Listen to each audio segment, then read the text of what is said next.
Kaya na nga mga Mars, ayan, samahan nyo nga ako mag-prepare na itong aking combo. Dito nga sa aking marshmallow with finger stick. Pero bago nga lahat, ayan, mag-refill nga muna tayo dito ng chocolate syrup dahil naubusan na nga tayo. And ayun nga mga Mars, bali mag-prepare nga pala ako dito ng 20 cups ng ating combo. Dahil meron nga mabuting puso ang nag-sponsor nga para makapagbigay tayo sa mga kids dito sa amin. So, ayan nga si Mama Ye na talagang sobrang hilig talaga sa mga giveaway. Kaya kung gusto mo nga rin mabigyan ng mga giveaway niya or mga pa-Gcash niya, aba, i-follow mo na yan, Mars. So dito nga mga Mars, bali naglalagay na nga ako sa mga paper cup netong ating finger stick. And bawat cup nga nilalagyan ko nga pala yan ng 5 pieces netong finger stick. Tapos mamaya nga syempre lalagyan na nga natin yan ng marshmallow. And alam nyo ba mga Mars, habang inaasikaso ko nga to ay talaga namang sobrang excited na ako. Kasi mga Mars, talagang dati ko pag gusto mamigay ng mga ganito. And syempre dahil tayo ay alipin lang din naman ng salipi, hindi pa talaga natin carry magbigay-bigay ng mga ganites. Sakto lang talaga yung mga money natin. And ayun, nakakatuwa lang kasi simpleng ganito nga ay kahit papano makakapagbigay na tayo dahil meron tayong mabait na sponsor. Huy! So alam ko naman din na kahit simpleng ganito nga lang ay matutuwa na nga yung mga bata dito sa amin. Bali dito nga pala mga Mars, nakapaglagay na nga rin pala ako netong marshmallow. So kung mapapansin nyo nga sa ibang cup nga pala ay malalaking marshmallow na nga lang yung aking nilagay dahil naubusan na pala ako ng mga maliliit. Tapos ayan, syempre after nga natin maglagay ng marshmallow dyan ay maglalagay na nga tayo netong chocolate syrup. Tapos ayan, syempre hindi nga rin pwedeng kalimutan itong ating sprinkles. At ito mga Mars, syempre isa pa nga to sa hindi ko pwedeng makalimutan ng sprinkles. So sobrang nakakaakit pa naman sa mga bata kapag may ganito. And talagang hindi rin ako kumpleto yung pagbili nila sa akin kapag nakakalimutan ko to. Tapos ayan, after ko maglagay ng sprinkles, isa-isa ko na nga pinaglalagyan ito ng toothpick. So toothpick nga lang yung ginagamit ko dito na stick mga Mars. Pero pwede naman yung parang tinidor na maliliit, ayun. Pero parang nga iwas na rin sa costing, aba okay na nga itong toothpick.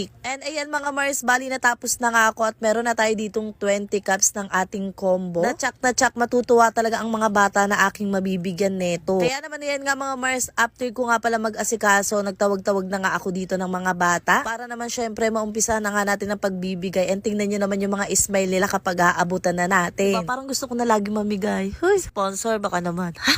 Pero ayun, sobrang nakakatuwa lang talaga mga Mars kasi natutuwa din talaga sila sa aking inaabot. Sayang nga lang mga Mars at konti na lang din talaga to kasi kanina sobrang dami pang humahabol. Sabi ko na nga lang ay sige sa susunod mga Mars dadamihan ko na talaga. At baka mamaya ay meron ng char. Pero baka o siya at ayun nga mga Mars, sobrang saya talaga as in. Kaya manifest talaga sa susunod ay may susunod pa. Huy. O siya, hanggang dito na lang muna mga Mars. Yun lang. Bye-bye!